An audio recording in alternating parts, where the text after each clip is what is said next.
গতকাল রাত্রিতে যে ঝড় হয়েছে, এই ঝড়ের তাণ্ডবে গাছের পরিস্থিতি কি হয়েছে দেখো। এটা আমাদের বাড়ির সামনে নিম গাছকে ভেঙে সব ফেলে দিয়েছে দেখো। গাছের পরিস্থিতিটা দেখাচ্ছি তোমাদেরকে।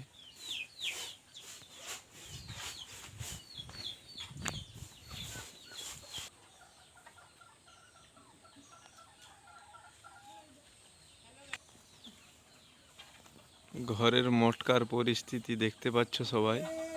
কালকের ঝড়ে এই পরিস্থিতি। ঘরটায় এই আর বসবাস হয়তো করা যাবে নি, যা পরিস্থিতি।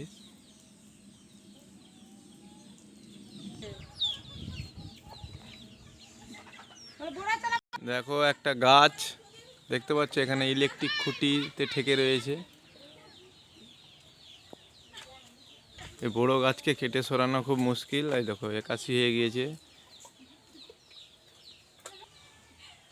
ইলেকট্রিক খুঁটিতে ঠেকে রয়েছে। তো কোন মুহূর্তে দুর্ঘটনা ঘটবে বলা যাবে না।